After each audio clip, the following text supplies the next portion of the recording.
کا اکرام کرایا، آدم کا اعزاز کرایا اور مجھے ذلیل کر دیا۔ اب اس کا انتقام میں یہ لوں گا کہ آدم کی اولاد کو زیادہ سے زیادہ جہنم میں لے جانے کے لیے محنت کروں گا۔ یہ وہ پلان اپنا وہاں بتا کر آیا۔ اس کے باوجود اللہ تعالیٰ نے اسے مہلت دے دی، قیامت تک کی موت نہیں دی، زندگی دے دی، اور زندگی بھی تھوڑی موڑی نہیں، قیامت تک کے لیے۔ تو وہ اپنے منصوبے پورے کرنے کے لیے دنیا میں ہمارے ساتھ موجود ہے، اور اس کے بہت سارے نمائندے اور کارندے ہیں جن کو قرآن میں شیاطین ہی کہا گیا ہے۔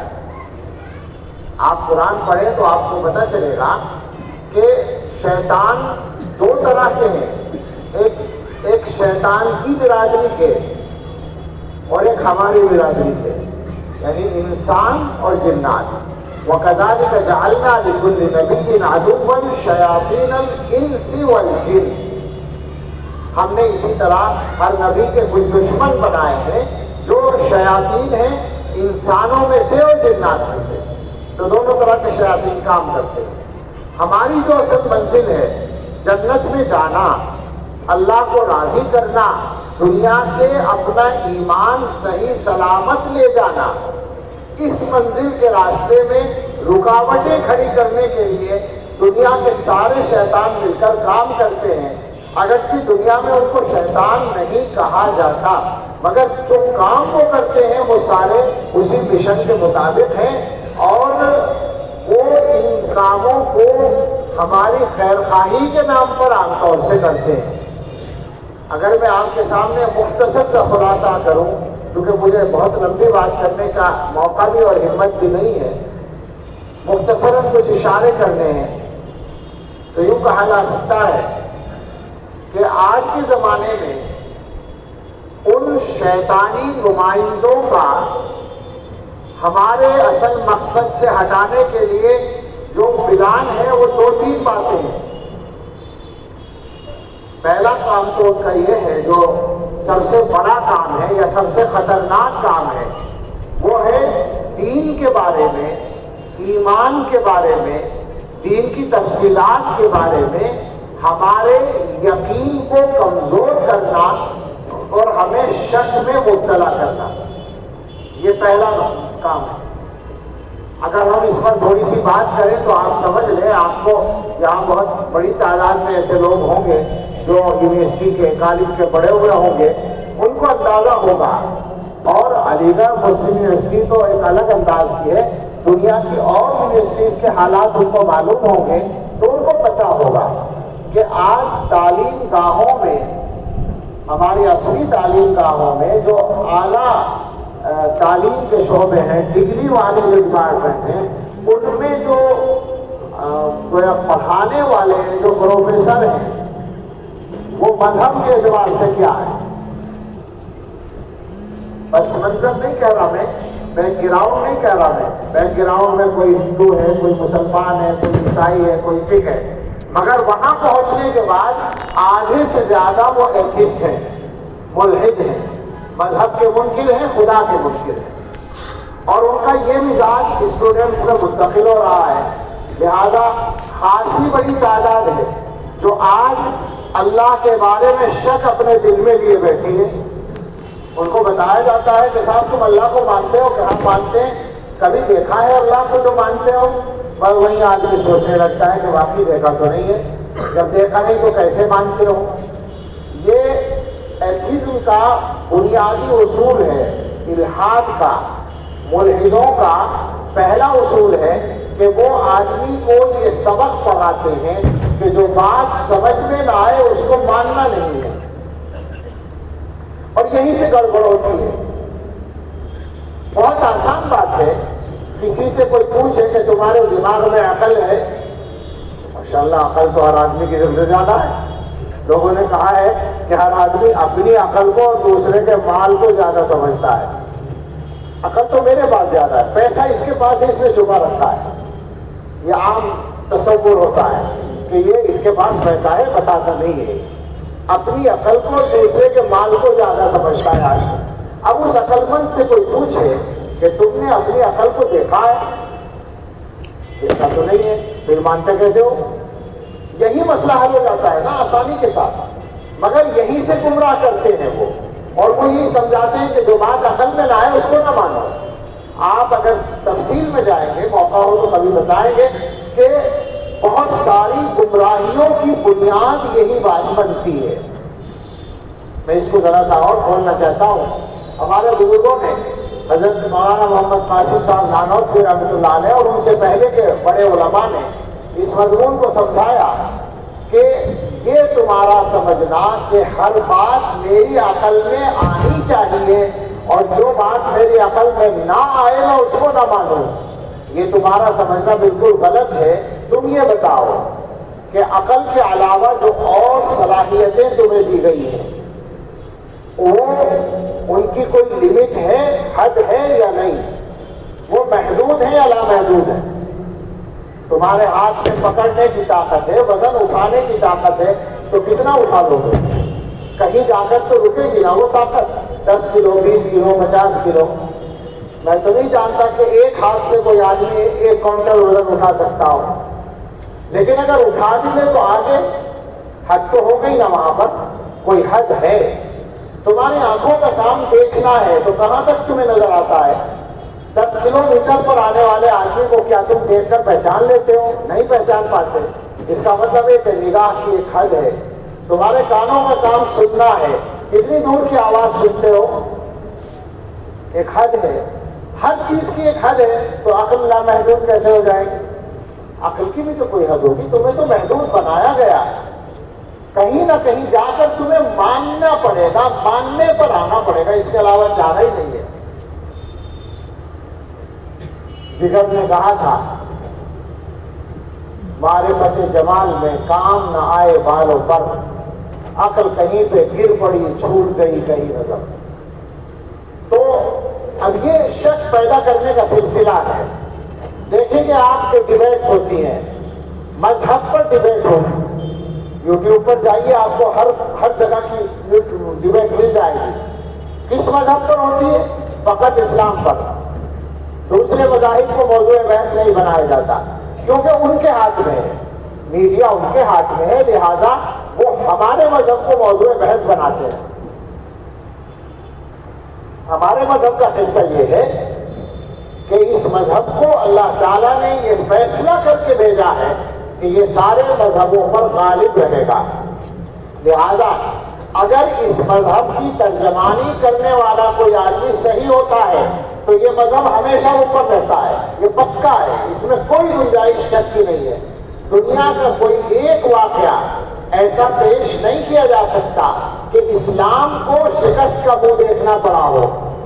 اگر کہیں کوئی کبھی ترجمانی کرنے والے سے ہو جائے وہ الگ بات ہے، مگر اسلام کی بات کو اگر پورے طور سے صحیح طور سے کسی نے پیش کر دیا تو اسلام اونچا رہتا ہے، یہ پکا ہے۔ ایک مختصر سا واقعہ یاد آ گیا، قرآن سے متعلق ہے۔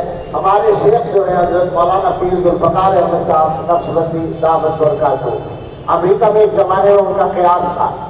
وہاں پر آج کل ہوتا ہے اکثر جگہوں پر بین المذاہب مذاکراتی کونسلیں بنی ہوئی ہیں، انٹرفیت کونسل، بین المذاہب مجلس ہے تبادلہ خیال کے لیے۔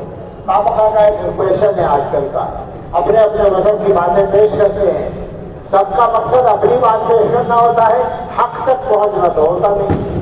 پر وہ کہ وہاں پر کوئی مجلس، لوگوں نے کہا حضرت سے کہ اسلام کی ترجمانی کے لیے آپ کو چلنا چاہیے۔ وہاں گئے تو ان کا طریقہ کار دیکھا، جب گفتگو پوری ہوئی تو یہ معلوم ہوا کہ اگلے مہینے کا ٹاپک آج طے ہوگا، اگلے مہینے کی میٹنگ میں کس ٹاپک پر بات ہوگی یہ آج طے ہوتا ہے۔ تو ہمارے حضرت شیخ نے فرمایا صدر مجلس سے کہ میری ایک رائے ہے کہ یہاں جتنے لوگ اپنے اپنے مذہب کی نمائندگی کرنے کے لیے بیٹھے ہیں یہ سارے کے سارے دعویٰ رکھتے ہیں کہ ہمارا مذہب آسمانی مذہب ہے۔ مسلمانوں کا بھی دعویٰ ہے، یہودیوں کا بھی دعویٰ ہے، عیسائیوں کا بھی دعویٰ ہے، اور اس کے علاوہ بھی جو مذاہب ہیں اکثر کا دعویٰ یہی ہے۔ مذہب آتا ہی اوپر سے ہے، وہ بگڑ جائے بعد میں الگ بات ہے۔ تو سب کا دعویٰ ہے ہمارا مذہب آسمانی ہے، لہذا ہر ایک کے پاس آسمان سے آیا ہوا کلام ضرور ہوگا۔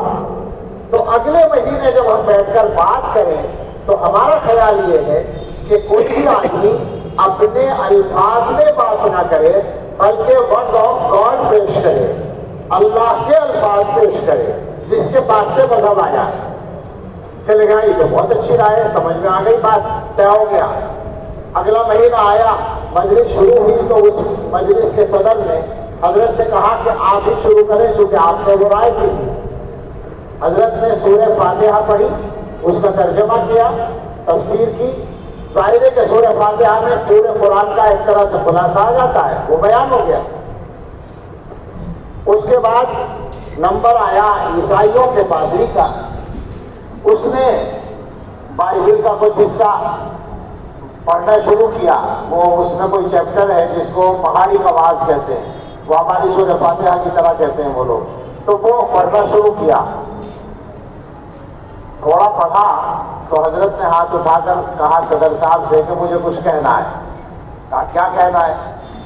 کہا مجھے یہ کہنا ہے کہ پچھلے مہینے یہ طے ہوا تھا کہ ہم اپنی زبان میں بات نہیں کریں گے، اللہ کے الفاظ پیش کریں گے۔ تو بس میں یہ پوچھنا چاہتا ہوں کہ پادری صاحب جو بائبل پڑھ رہے ہیں، کیا بائبل اللہ کے یہاں سے انگلش میں ہی نازل ہوئی تھی؟ وہ تو انگلش میں پڑھ رہے تھے، وہی عام طور سے۔ اب یہ سوال ایسا تھا کہ اس کا کوئی جواب ان کے پاس تو نہیں تھا۔ جس زبان میں نازل ہوئی ہے وہ تو غائب ہے، اصل کتاب تو ہے ہی نہیں۔ اس کا ترجمہ ہوا تھا، وہ بھی بگاڑ کے بدل کے انگریزی میں عام طور پر ملتا ہے۔ تو وہ جو مجلس کے صدر صاحب تھے وہ یہودی تھے، انہوں نے سمجھا کہ اب کیا ہمارا نمبر لگے گا، ہم پہ بھی یہ سوال ہوگا۔ تو اس نے ہاتھ اٹھا کر کہا کہ اس مرحلے پر ہم یہ بات مانتے ہیں کہ دنیا میں اگر کوئی قوم یہ دعویٰ کرنے کی پوزیشن میں ہے کہ اس کے پاس ورڈ آف گاڈ محفوظ ہیں تو وہ فقط مسلمان ہیں جو یہ دعویٰ کر سکتے ہیں کہ ان کے پاس اللہ کا کلام قرآن کی شکل میں موجود ہے۔ تو آپ یقین کریں کہ مذاہب کے مقابلے میں کوئی مسئلہ نہیں ہے، مگر موضوع بحث بنائیں گے، اللہ کو مانتے ہو، حضرت محمد صلی اللہ علیہ وسلم کو موضوع بحث بنائیں گے، قرآن کو موضوع بحث بنائیں گے، اسلام کے احکام کو، یا پردہ نہیں ہونا چاہیے، کیا مسلمانوں کو پابند کر رکھا، عورتوں کو ان پہ ظلم ہو رہا ہے، اسلام میں جہاد ہے، اسلام میں شراب کو حرام کر دیا، اسلام میں موسیقی کو حرام کر دیا، ان باتوں پر ڈبیٹ ہوتی ہے۔ سچی بات یہ ہے کہ اگر ان مذہبوں کی معلومات ہمیں ہوتی،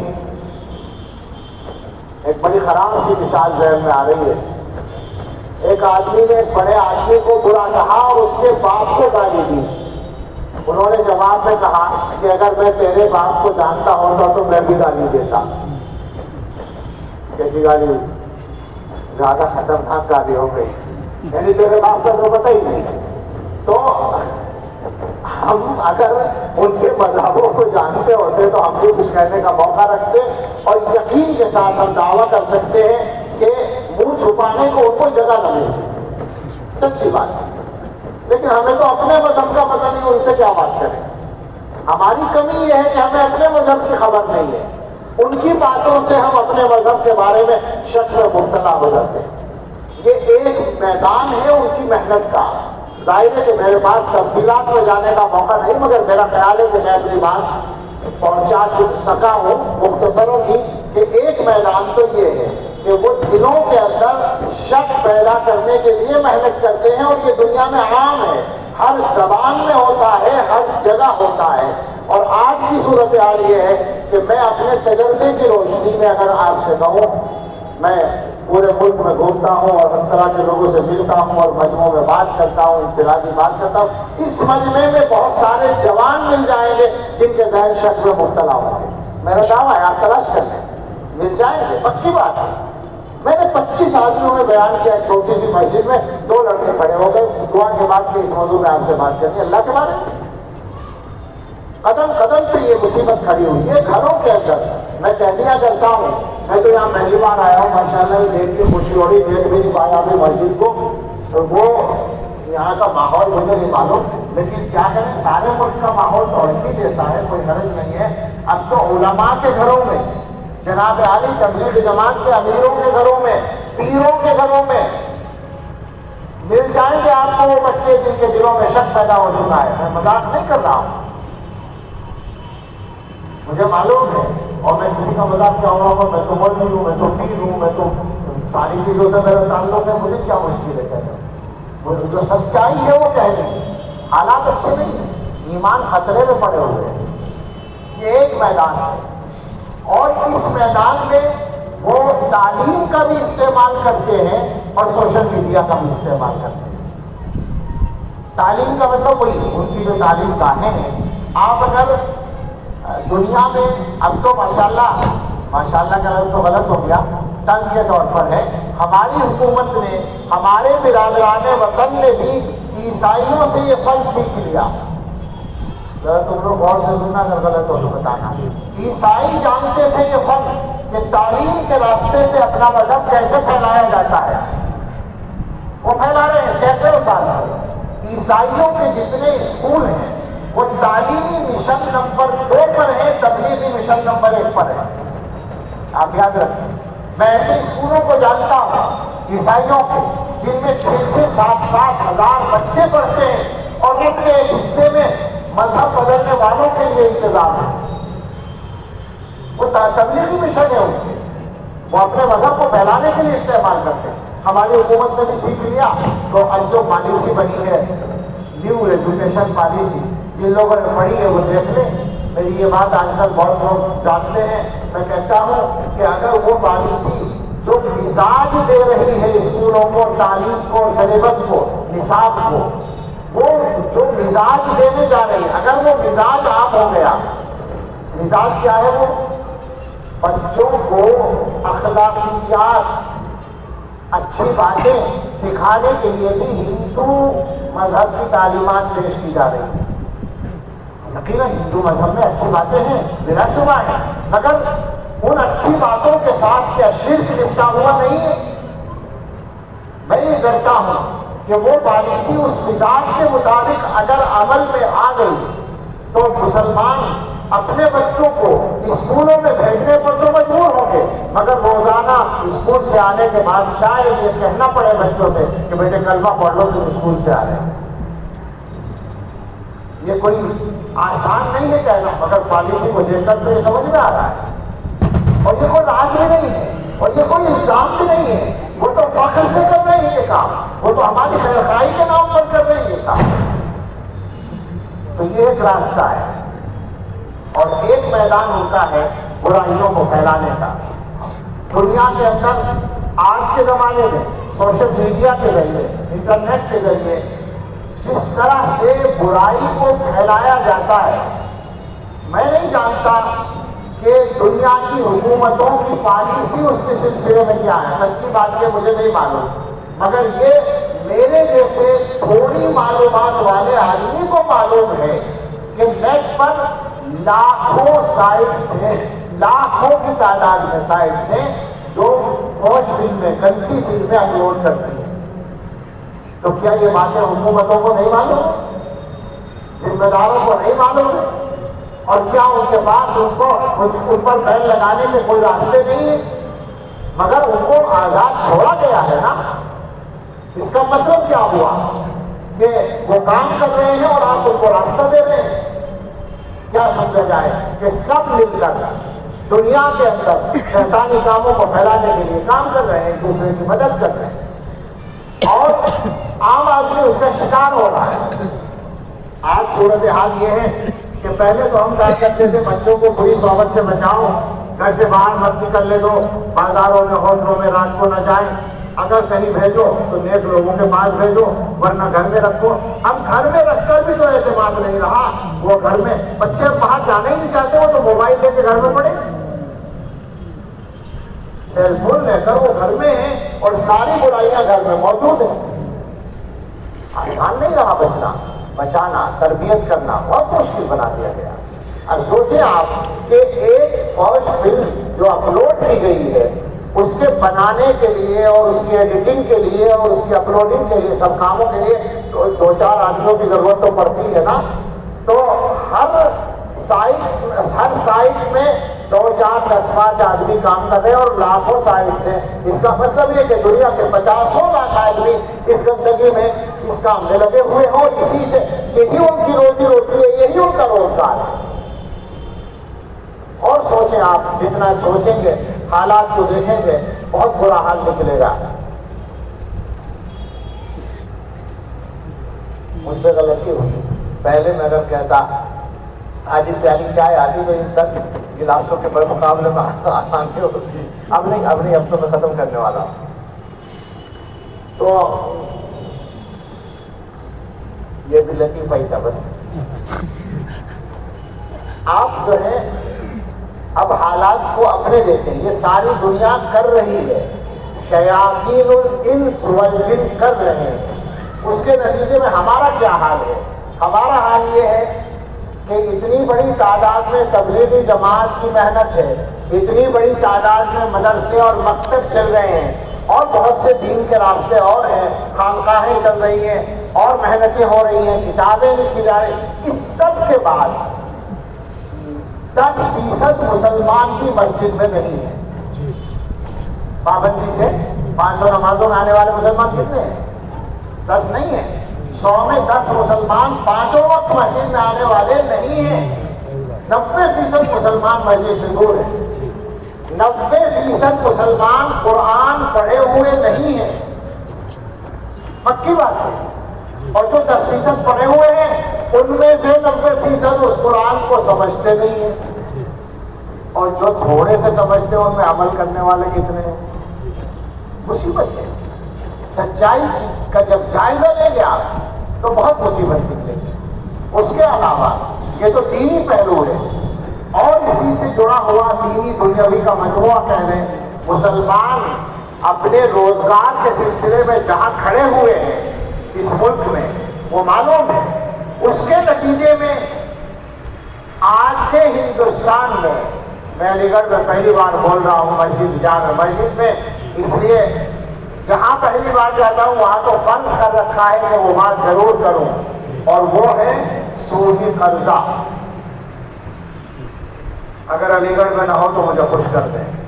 میں پورے ہندوستان میں کشمیر سے لے کر کیرلا تک اور آسام سے لے کر گجرات اور راجستھان تک اور بیچ کے سارے صوبوں میں جا جا کر پوچھ کر آپ کو مطلع کرتا ہوں کہ مسلمانوں کی کوئی آبادی سودی قرضے سے خالی نہیں ہے. چھوٹی آبادی بھی خالی نہیں ہے, بڑی آبادی بھی خالی نہیں ہے. اور 2 طرح کے قرضے ہیں. ایک تو پہلے سے چلتا آیا ہے بینکوں کا قرضہ. اس کی مصیبتیں میں اپنی آنکھوں سے دیکھ کر آپ کو بتاتا ہوں کہ 100 ارب روپے والی, ارب بول رہا ہوں کروڑ نہیں, یعنی 1 کھرب والی کمپنیاں اس سودی قرضے کی وجہ سے بند ہوتی ہوئی میں نے دیکھی ہے. ابھی دیکھی ہے 1-2 سال کے اندر. اور دوسرا سودی قرضہ گھروں میں آ رہا ہے خرچے کے لیے, عورتوں کو دیا جا رہا ہے. 10,000 دیتے ہیں, 11,000 واپس لیتے ہیں. اور ایک ہی انداز ہے سارے ملک میں. میں آپ کو بتاؤں سارے ملک میں ایک ہی انداز ہے. آفس بنے ہوئے ہیں, نام الگ الگ ہے. ہمارے علاقے میں سمو کہتے ہیں, کیا کہتے ہیں, اور کہیں کچھ کہتے ہیں, کہیں کچھ کہتے ہیں, مگر طریقہ ایک ہی ہے. اور طریقے کے ساتھ نتیجہ ہے. نتیجہ یہ ہے کہ قرضے ادا نہیں ہوتے تو عصمتیں لٹ رہی ہیں. کہتے ہوئے دل پر چھری چلتی ہے, مگر جو سچائی ہے وہ کہے بغیر بات نہیں پہنچتی. قسمتیں لٹ رہی ہیں اس قرضے کی وجہ سے. اور مسلمانوں کی غفلت وہ اپنی جگہ ہے. غفلت کا یہ عالم ہے کہ شادی آج بھی نوابی انداز سے ہو. ان حالات میں بہت ساری باتیں کہہ دینا چاہتا ہوں جلدی. یہ ہر موضوع ایسا ہے کہ 1 گھنٹہ اس پر بات ہو, لیکن کیا کروں, میں اپنی بات ختم کرنا چاہتا ہوں. بات پہنچ جائے, دلوں تک اتر جائے, خدا کرے. ان حالات میں شادیاں نوابی انداز سے ہی ہوں گی. میں بھی جو حیثیت ہے تو اس سے 10 گنا قرضہ لے کر شادی کروں گا, اور تبھی مجھے عزت دار سمجھا جائے گا. مسلمانوں کے یہاں شادی میں پیسہ خرچ کرنا اسٹیٹس کا مسئلہ ہے, عزت کا مسئلہ ہے. مسلمانوں میں عزت کا معیار تو یہ ہونا چاہیے کہ یہ آدمی نمازی ہے تو یہ عزت والا ہے, یہ آدمی حلال کھاتا ہے بہت غریب ہے مگر صرف حلال کھاتا ہے, یہ عزت والا ہے. ہمارا یہ معیار آج کل نہیں ہے. معیار یہ ہے کہ جو پیسے والا ہے وہ عزت والا ہے. غریب آدمی کے یہاں رشتہ کرنا پسند نہیں کرتے. اور اچھے اچھے دیندار گھروں میں یہ مصیبت ہے کہ اگر جہیز نہیں ملے گا تو بچی پریشان رہے گی. گھروں کے اندر انصاف نہیں ہے. اب کیا کیا بات کی جائے؟ آپ کہیں گے کہ ساری برائی اپنی لوگوں کی کر رہا ہے، مگر کیا کریں؟ ٹھیک کرنے کا مسئلہ ہے. ٹھیک ہونے کے لیے محنتوں کی ضرورت ہے. دین کی جو محنت جہاں جس طرح ہو رہی ہے اپنے بڑوں کے طریقے کے مطابق اس محنت میں لگ جائیے. یہ ہم سب کے لیے واحد راستہ ہے. صراط مستقیم پر قائم رہنے کے لیے ضروری ہے کہ وہ ہمارے بڑوں کا طریقہ جو حضرت محمد رسول اللہ صلی اللہ تعالیٰ علیہ وسلم کی سنت کا طریقہ ہے اور ان کے صحابہ کا طریقہ ہے، اور اس کے بعد صحابہ کے بعد اس امت میں ہر دور میں جو علماء اہل اللہ اکابر اور مشائخ ہوئے ہیں ان کا طریقہ جو ہم تک پہنچا ہے اپنے بڑوں کے واسطے سے، اس طریقے پر قائم رہنا، یہ ہدایت پر قائم رہنے کے لیے ضروری ہے. آج کے زمانے میں یہ بھی مصیبت ہے کہ ہر آدمی آزاد ہوتا جا رہا ہے. کوئی صحابہ کے اوپر انگلیاں اٹھا رہا ہے اور کوئی صحابہ سے نیچے والوں کو سب کو کنڈم کر رہا ہے. وہ سیدھا چھلانگ لگا کے صحابہ سے باتیں کرتا ہے اور عقل بتانے کی کوشش کرتا ہے. دونوں طرح سے گمراہی. میں مذاق نہیں کرتا، میں طنز بھی نہیں کرتا، میں صاف ہی کہہ رہا ہوں. آپ سمجھ رہے ہیں میری بات؟ جو صحابہ کی شان میں کوئی ساخی کرے وہ گمراہ ہے، اور جو صحابہ کے بعد امت کے سارے 1200-1400 سال کے علماء کو کنڈم کرے وہ بھی گمراہ ہے. کوئی شک نہیں اس میں. یہ امت ہر دور میں اپنی ہدایت اور اپنے دین کو محفوظ رکھتی آئی ہے. بیچ والوں کو آپ ختم کریں گے تو آپ کے پاس دین کہاں سے آئے گا؟ آپ نے کوئی صحابہ کو دیکھا ہے؟ صحابہ کیا کرتے ہیں؟ رسول اللہ صلی اللہ علیہ وسلم سے انہوں نے دین کو کس طرح سیکھا؟ یہ امت کے علماء بتائیں گے، ہمارے بڑے بتائیں گے. ان کے طریقے پر قائم رہنا ہمارے لیے ضروری ہے. بس آپ سے کہنا ہے کہ خدا کے واسطے ان مصیبتوں کا احساس پیدا کیجیے، ان کا ادراک پیدا کیجیے، غفلت ختم کر دیجیے. یہ جو نقصان ہو رہا ہے نقصان ہوتا چلا جا رہا ہے اور ہمیں احساس بھی نہیں ہے. یہ بدترین صورتحال ہے. اپنے آپ کو ہم سب ٹھیک کرنے کی کوشش کریں، اپنے گھروں کو ٹھیک کرنے کی کوشش کریں. آپ کو معلوم ہے کہ اللہ نے قرآن میں یہ ذمہ داری لگائی ہے کہ اپنے آپ کو اور اپنے گھر والوں کو جہنم سے بچانا ہے. ہمارے گھر والوں کو جہنم سے بچانے کی ذمہ داری بھی تبلیغ والوں پر ہی ہوگی. یہ کیسے کام چلے گا؟ وہی تبلیغی جماعت اپنا کام کرتی ہے اور بلا شبہ وہ اندر تک محنت کرتی ہے، مگر جب تک ہم ذمہ داری نہیں اٹھائیں گے اس وقت تک یہ فریضہ اور جہنم سے بچانے کی ڈیوٹی ادا نہیں ہوگی. اللہ تعالیٰ ہمیں سب کو صحیح راستے پر قائم رہنے کی توفیق دے، اور ہمارے یہاں جو چیزیں قابل اصلاح ہیں